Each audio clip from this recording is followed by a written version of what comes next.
The emergency session in the diplomatic hall was unlike anything that had ever happened in galactic history. Lady Christine Veltar sat in her chair like a statue, her crystalline body still trembling from the shock of learning that humans had been controlling the station all along. General Krex appeared on the communication screen from his disabled flagship, his scaled face dark with humiliation and rage. Ambassador Zara Moonwhisper kept staring at Jake as if trying to understand how she had been so completely fooled. Jake stood at the center of the room, no longer the quiet gardener they had dismissed for years. In his military uniform, with area responding to his every command and the tactical displays showing human ships controlling the entire star system, he represented a complete reversal of everything the alien species thought they knew about galactic power. "I believe we need to discuss the future," Jake said calmly. "General Krex, your fleet is disabled, but your crews are unharmed. That was deliberate. We could have destroyed every ship you brought, but we chose not to." "Why?" Krex snarled from the screen. "Why show mercy to your enemies?" "Because you're not our enemies," Jake replied. "You're simply operating under false assumptions about how this galaxy works.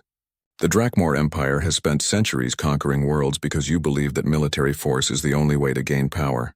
We're here to show you that there are better alternatives." Lady Christine finally found her voice. "What do you want from us? What are your demands?" Jake activated a holographic display that showed star charts covering the entire galaxy. Red zones marked areas of conflict. Yellow zones showed economic disputes, and green zones indicated peaceful regions. The pattern was clear. Most of the galaxy was struggling with wars and trade conflicts that served no one's long-term interests. "We don't want anything from you," Jake said. "We want to give you something.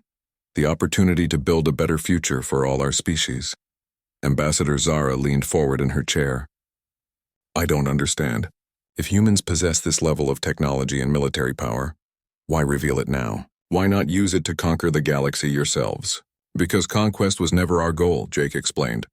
He gestured to Lisa, who stepped forward carrying a datapad with information she had been analyzing over the past few weeks. "Lisa, please share what we've discovered about the projected outcomes of current galactic politics." Lisa activated the holographic display and showed complex simulations of future conflicts. "According to our analysis, the current tensions between major powers will lead to a galaxy-wide war within 50 years. Conservative estimates suggest this war would destroy over 40% of inhabited worlds and cause the extinction of at least 12 sentient species." The alien representative stared at the projections in horror. The simulations showed the Drakmor Empire conquering vast territories, the Zephyrian Trade Federation collapsing under economic warfare, and the Etherian Coalition being destroyed by forces beyond their ability to defend against. Billions of lives would be lost in conflicts that accomplished nothing except destruction. "This is why we've been operating in secret for over 2 centuries, Jake continued. "Humans realized early that we had 2 choices: compete with other species for short-term advantages, or work toward long-term stability that benefits everyone." General Krex scoffed from his screen.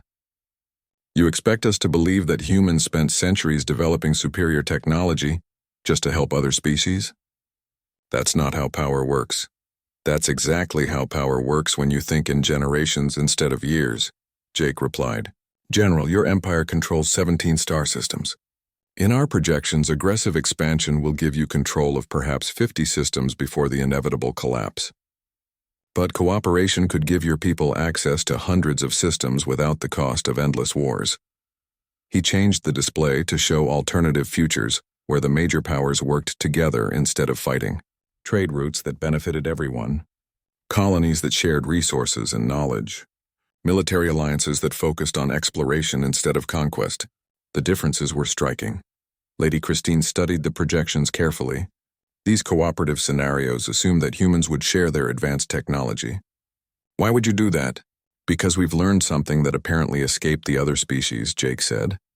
"True security comes from having peaceful, prosperous neighbors. A galaxy where everyone thrives is safer for humans than a galaxy where we have to constantly defend ourselves from desperate enemies."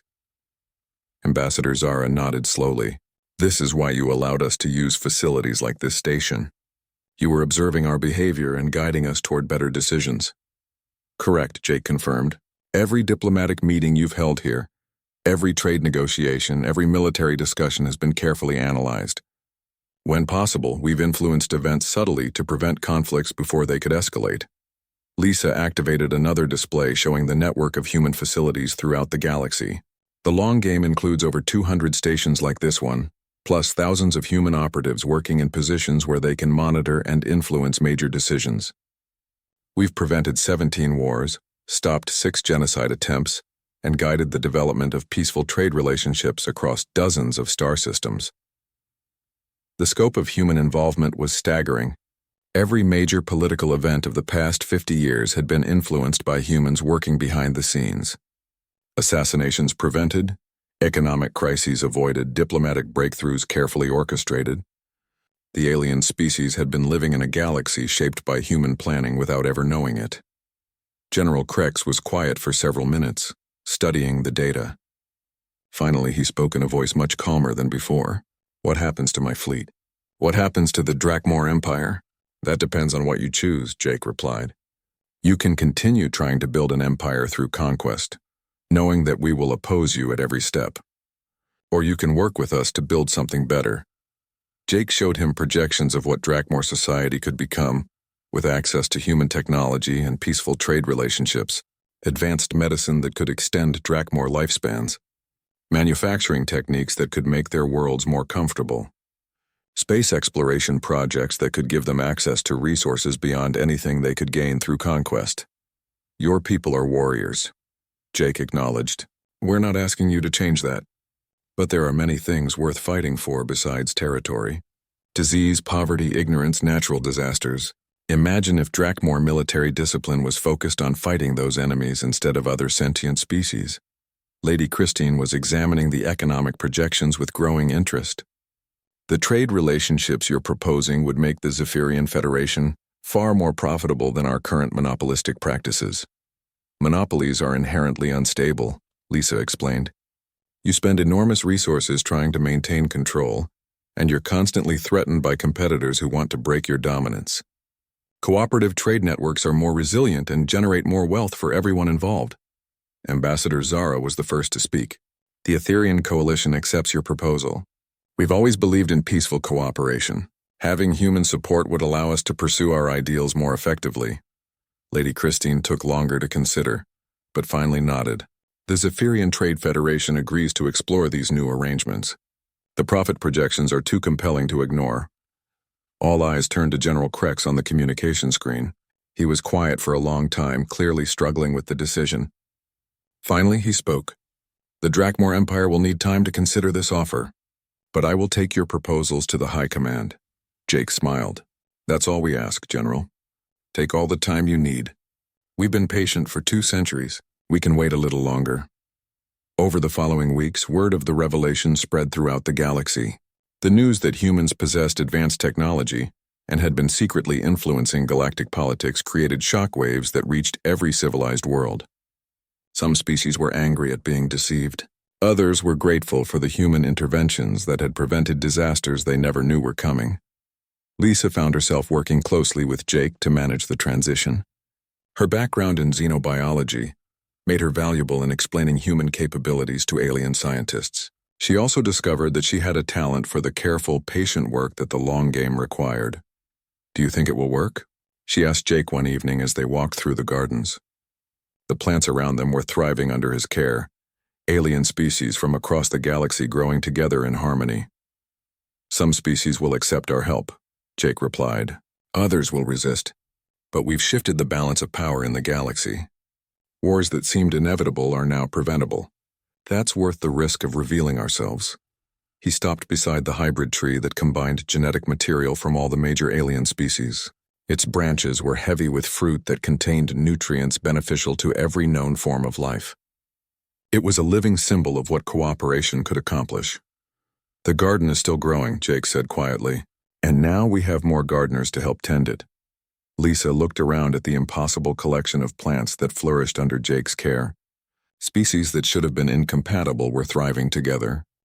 Strange things started happening around Celestial Gardens 3 weeks after the big diplomatic meeting. Supply ships arrived with equipment that nobody had ordered, but somehow the new gear made everything work better. The water recycling system got upgraded parts that increased efficiency by 30%. The atmospheric processors received filters that cleaned the air faster than the old ones. Lisa Bennett was working late in the botanical lab when she noticed the first really odd thing. The nutrient mixture for the Etherian dream flowers had been changed overnight. The new formula was more complex than anything she had studied in school, but the plants were growing faster and producing larger blooms than ever before.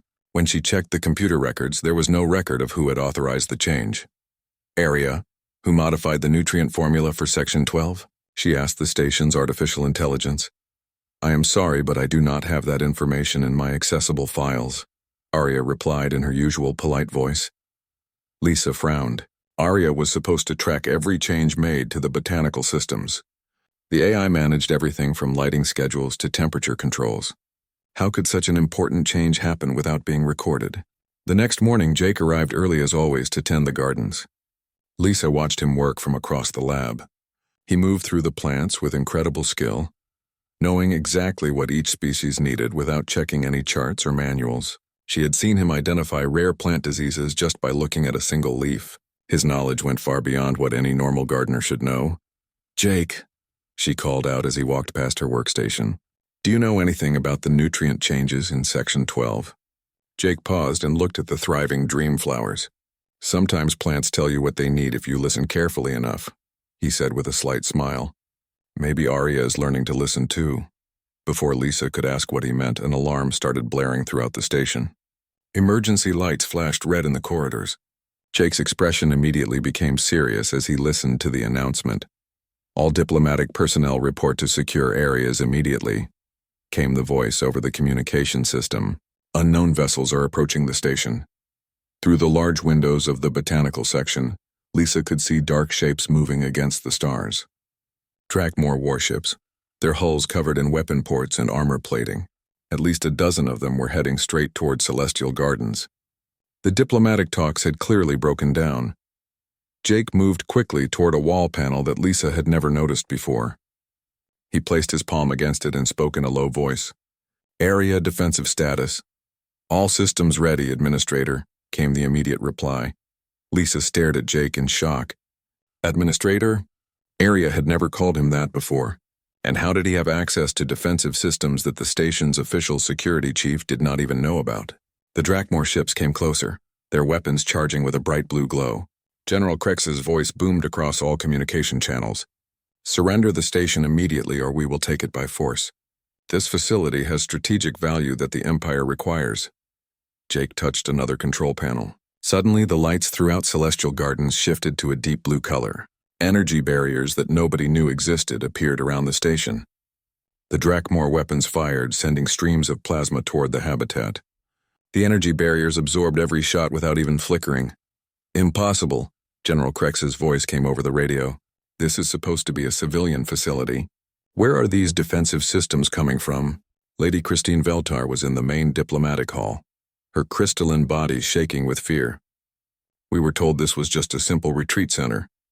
The Zephyrian Trade Federation has no military technology like this. Ambassador Zara Moonwhisper stood beside her, equally confused. The Etherian Coalition certainly did not install these defenses. We do not even possess such advanced shield technology. Jake continued working the controls with calm precision. More energy barriers appeared around the station. The Drakmor ships found their own weapon systems shutting down one by one. Their engines stopped responding to commands from their bridge crews. Within minutes, the entire Drakmor fleet was floating helplessly in space. Lisa watched all of this happen while Jake stood at what she now realized was a command console disguised as a simple maintenance panel. His gardening clothes and humble manner had hidden the fact that he was operating military-grade systems that none of the alien species seemed to understand. Jake, what is going on? She whispered. Sometimes gardeners need to protect their gardens from pests, he replied without looking away from his controls.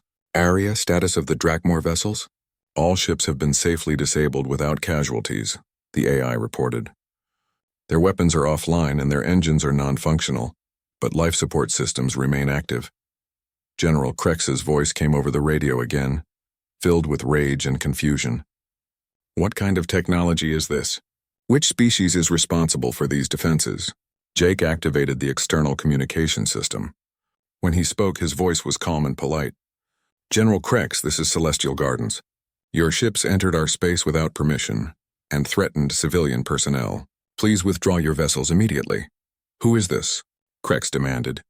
"Identify yourself and your species." "I am the Garden Maintenance Supervisor," Jake replied. "Please leave our area so that diplomatic discussions can continue in peace." Lisa could hardly believe what she was hearing. Jake was talking to a Drakmor general as if disabling an entire battle fleet was just part of his daily routine. The aliens in the diplomatic hall were staring at the communication panels in total shock. Over the next several hours, the Drakmor ships were forced to call for assistance from their nearest base. Repair vessels arrived to tow the disabled warships away from the station. General Krex spent the entire time demanding to know how a simple civilian facility had defeated his advanced military technology. None of the alien diplomats could provide an answer. The Zephyrians insisted they had only paid for basic defensive systems. The Etherians claimed they knew nothing about military technology. Everyone seemed to believe that someone else must be responsible for the mysterious capabilities that had saved the station. Jake returned to his normal duties, as if nothing unusual had happened. He trimmed plants, adjusted growing conditions, and moved through the gardens with his usual quiet efficiency. But Lisa now watched his every move with new eyes. She saw how he touched certain panels that other staff never noticed. She observed how Arya responded differently when he was around, providing information and access that was not available to anyone else. That evening, Lisa waited until the corridors were quiet before approaching Jake near the crystal flower beds. "I know you're not just a gardener," she said softly. "What's really going on here?" Jake looked at her for a long moment, studying her face in the artificial starlight. "What makes you think I'm anything more than what I appear to be? The way you operated those defensive systems today, the way Arya calls you administrator, the fact that you somehow knew exactly how to stop those Drakmor ships without hurting anyone." Lisa took a step closer. "I've been watching you work. Your knowledge of xenobiology is beyond anything they teach at universities. You understand these alien plants better than the scientists who discovered them."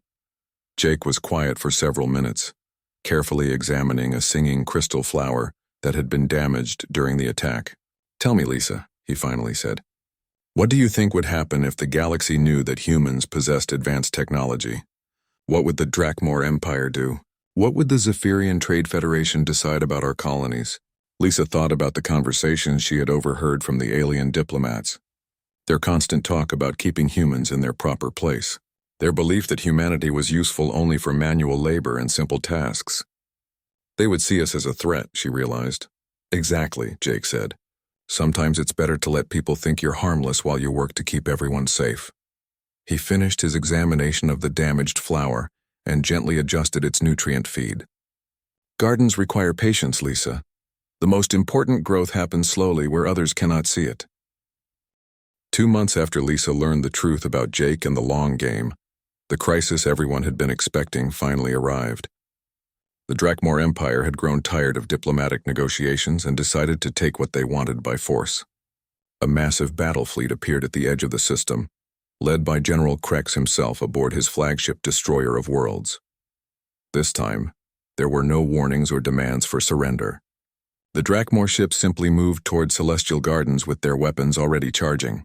Long-range sensors showed that this fleet was 10 times larger than the one Jake had easily disabled before. General Krex had brought enough firepower to destroy an entire planet. The alien diplomats on the station panicked immediately. Lady Christine Veltar contacted the Zephyrian Trade Federation, demanding military protection that they could not provide. Ambassador Zara Moonwhisper tried desperately to reach the Etherian coalition fleet, but the nearest ships were weeks away. The station's official security chief, a nervous Zephyrian named Administrator Quilks, ran around the corridors shouting orders that nobody could follow.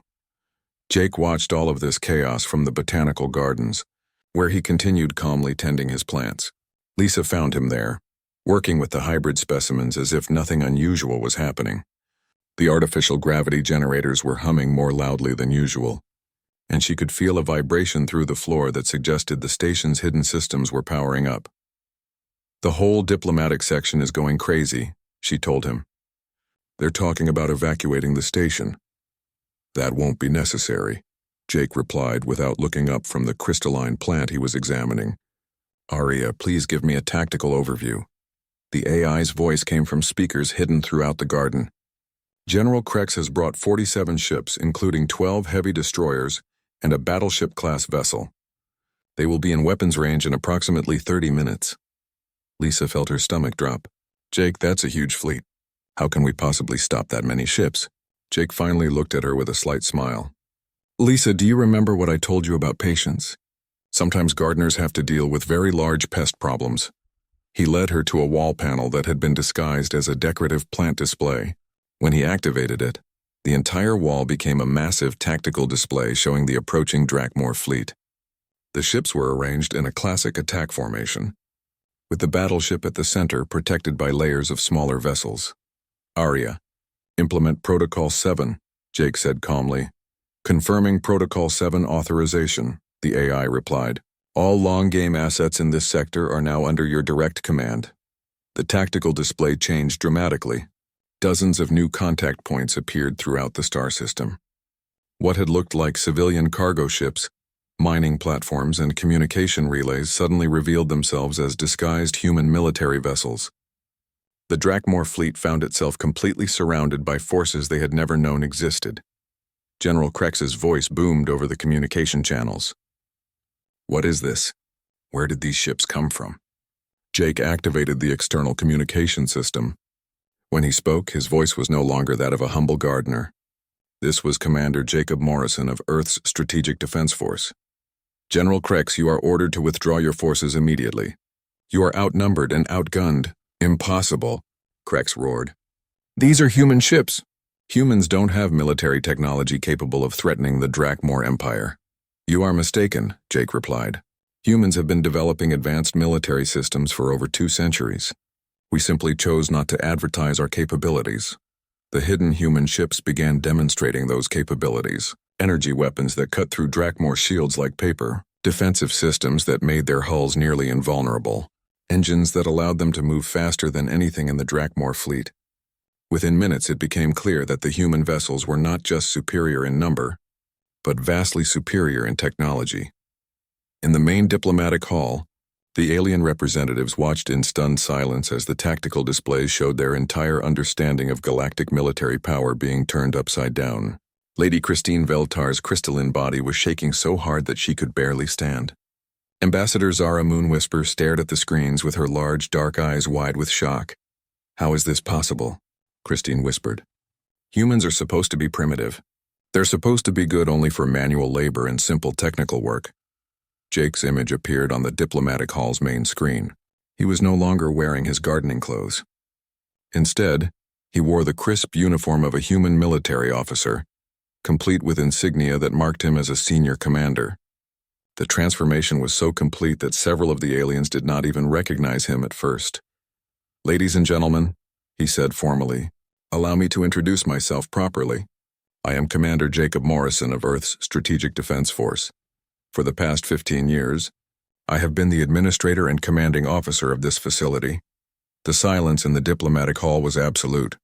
Administrator Quilks dropped the datapad he had been holding. Even the normally arrogant Lady Christine looked like she was about to faint. That's impossible, she managed to say. The Zephyrian Trade Federation owns this station. We built it with our own technology and our own resources. Jake's smile was not entirely pleasant. I'm afraid you are incorrect, Lady Christine. Celestial Gardens is owned and operated by the Morrison Foundation, a human organization established in 2387. The Zephyrian Trade Federation has been paying rent for the use of this facility. He activated another display that showed the complex web of shell companies and financial arrangements that had hidden the station's true ownership. Every contract, every payment, every legal document had been carefully structured to make the aliens believe they were in control while actually placing them under human authority. The botanical gardens, the diplomatic facilities, the defensive systems, even the artificial intelligence you know as Area, Jake continued, all of it was designed and built by humans. You have been meeting on a human-controlled station, protected by human military technology, while believing that you were the ones making the important decisions. General Krex's voice came over the communication system, filled with rage and confusion. This is some kind of trick. Humans don't have the technology to build facilities like this. General, Jake replied, humans have been studying your technology for decades.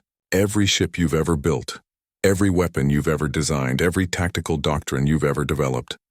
We know your capabilities better than you do. We've been preparing for this confrontation since before you were born. The human fleet began demonstrating this superiority in detail.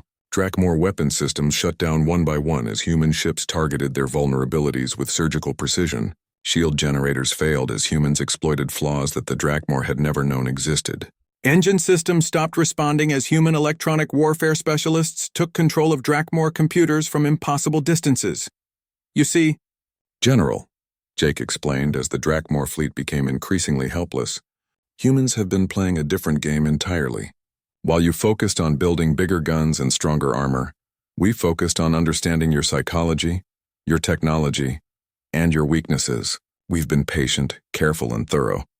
Within an hour, the entire Drakmor fleet was disabled and under human control. General Krex's flagship drifted powerlessly in space while human vessels surrounded it. The other alien species, representatives on celestial gardens, could only watch in amazement as the species they had dismissed as primitive demonstrated complete dominance over the galaxy's most feared military force. Jake returned to the diplomatic hall, still wearing his military uniform. The aliens stared at him as if seeing him for the first time. In a way, they were. The humble gardener they had ignored for years had been replaced by a military commander who had just demonstrated that humanity possessed power beyond anything they had imagined. Now, he said calmly, I believe we need to have a different kind of conversation about the future of this galaxy. Lisa could not stop thinking about what she had witnessed. Over the next few days, she began paying closer attention to everything around Celestial Gardens. She noticed that Jake had access to areas that were supposedly restricted to senior administrators. She saw him having quiet conversations with Aria's interface nodes in empty corridors. Most disturbing of all, she discovered that the station's technical specifications did not match what she was actually observing. Late one night, she accessed the construction records for Celestial Gardens from her computer terminal in the botanical lab. What she found made no sense. According to the official documents, the station was built 15 years ago, using standard Zephyrian engineering. But the defensive systems Jake had used against the Drakmor ships were decades ahead of anything in the Galactic Technology database. The energy barriers and weapon-disabling capabilities should not have been possible with known science. Even more puzzling were the gardens themselves.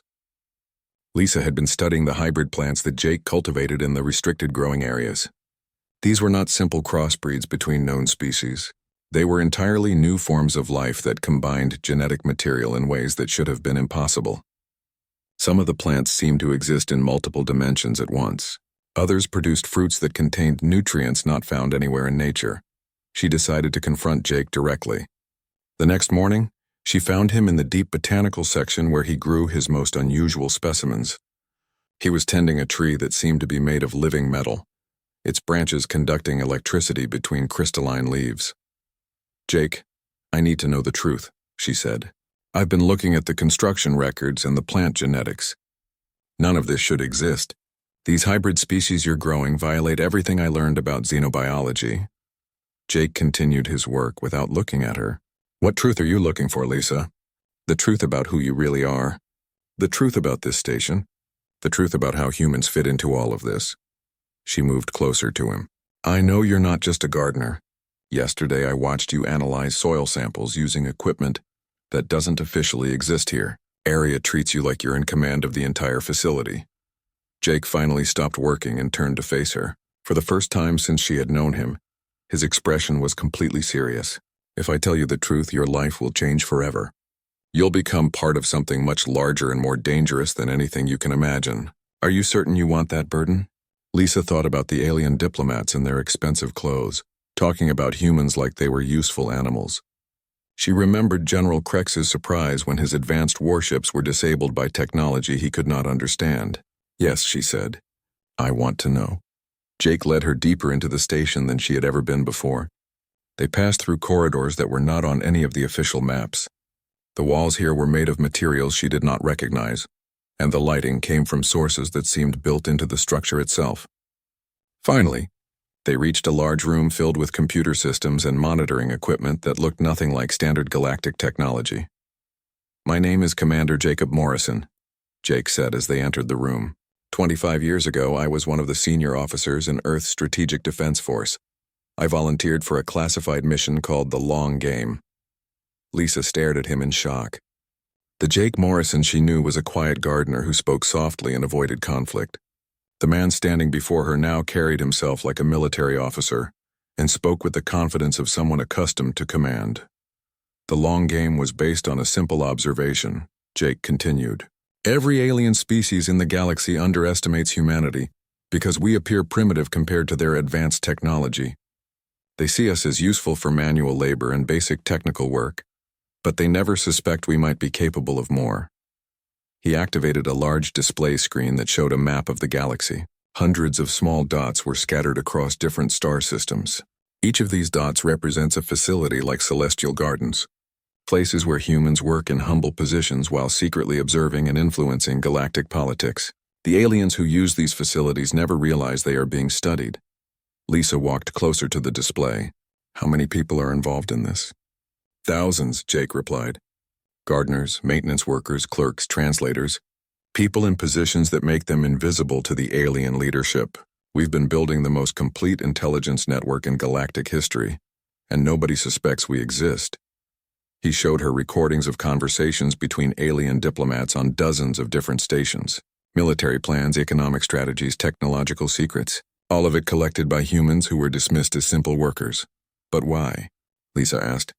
"What's the ultimate goal?" Jake's expression became sad. "Prevention.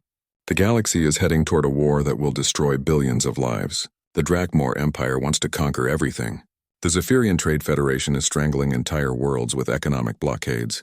The Etherian Coalition is too peaceful to stop either of them." He showed her projections and battle simulations. Without intervention, the three major powers would tear the galaxy apart within the next 50 years. Entire species would be extinct. Whole star systems would become uninhabitable. Humans are the only species with the patience for truly long-term planning, Jake explained. "We think in generations instead of years. While the aliens fight over immediate advantages, we're building the foundation for lasting peace." Lisa looked at the wall of monitors showing data from across the galaxy. "The hybrid plants you're growing here, they're part of this somehow, aren't they?" Jake smiled for the first time since beginning his explanation. "Very good. The plants are more than just a cover story.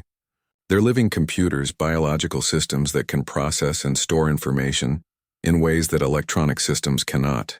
The genetic material from different species allows us to understand alien biology and psychology at the deepest level." He led her to another section of the room where biological samples were being analyzed by machines she had never seen before. "Every conversation you've overheard, every diplomatic meeting, every casual comment by alien visitors gets processed through these biological systems. We're building psychological profiles of entire civilizations. The defensive systems that stop the Drakmor ships," Lisa said, beginning to understand. "That technology came from this research?" "Partly," Jake nodded. "But mostly it came from patience. We've been observing Drakmor military technology for decades. We know their weapons better than they do. Disabling their ships was simply a matter of exploiting weaknesses we've cataloged over years of careful study." Lisa sat down heavily in a nearby chair. The scope of what Jake was describing was overwhelming. "How long have you been planning this?" "The Long Game began over 200 years ago," Jake said. My great-grandfather was one of the original planners. "This isn't just my mission, Lisa. It's a multi-generational project involving thousands of families across human space." He showed her historical records of the first contacts between humans and alien species. Even then, humans had been dismissed as primitives despite having developed faster-than-light travel independently. The aliens had been happy to let humans do simple work while they handled the important decisions. "We realized early that being underestimated was actually an advantage," Jake explained. "Why fight for respect when you can accomplish more by being ignored?" Lisa stood up and walked around the room trying to process everything she had learned. "What happens now? Now that I know the truth?" Jake watched her carefully. "That depends on you. You can return to your normal life and pretend this conversation never happened. Or you can join the long game and help us prevent a galactic war. What would that mean? It means becoming someone else. Taking on a role that will make you invisible to the aliens while you gather intelligence and influence events. It means dedicating your life to something that most people will never know existed. Jake's expression was serious again. It means accepting that you may never receive recognition for saving billions of lives. Lisa thought about Lady Christine Veltar's dismissive comments about humans knowing their place. She remembered General Krex's assumption that humans were too simple for galactic politics. She considered Ambassador Zara Moonwhisper's belief that humans lacked wisdom for leadership. They have no idea what we're capable of, she said quietly. No, Jake agreed, and that's exactly how we want it. The morning sun never rose on Celestial Gardens because there was no sun to rise. Instead, artificial light panels slowly brightened across the massive space station that floated in the empty darkness between stars. Jake Morrison wiped sweat from his forehead as he walked through the botanical gardens with his toolkit in hand. The alien plants around him stretched toward the fake sunlight just like Earth plants reached for the real thing. Jake had been working these gardens for 15 years now. Every day he trimmed the purple vines from Zephyr Prime, watered the crystal flowers that sang when touched, and fed the meat-eating bushes that the Drakmor diplomats loved so much. The other workers on the station barely noticed him. To them, he was just another human doing manual labor, while the important aliens made their big decisions about trade routes and peace treaties. The station itself was beautiful in a cold way. Tall spires of glass and metal reached up toward the central core where the gravity generators hummed day and night. Floating walkways connected different sections of the habitat. Rich alien merchants and diplomats moved through the corridors wearing expensive clothes and talking in loud voices about their important business. They never looked twice at Jake as he pushed his cart of gardening tools past them. Lady Christine Veltar stepped out of her luxury quarters just as Jake was walking by. She was a Zephyrian, one of the tall crystalline beings who owned most of the trade routes in this sector of space. Her body looked like it was made of living diamond, and she wore robes that cost more than most humans made in a year. She glanced at Jake for just a moment with her glowing blue eyes. How refreshing to visit a place where the humans know their proper place, she said to her assistant, a smaller Zephyrian who carried her bags. On some stations, they actually think they belong in the same rooms as their betters. Jake kept pushing his cart and said nothing. He had learned long ago that talking back only caused trouble. The Zephyrians controlled the trade licenses that kept human colonies supplied with medicine and technology. Making enemies of them would hurt millions of people back on Earth and the other human worlds.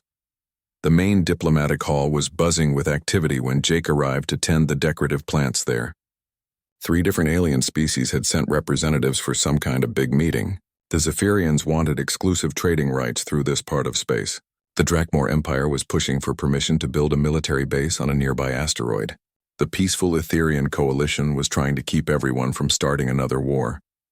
Jake quietly moved between the planters, trimming leaves and adjusting the nutrient feeds.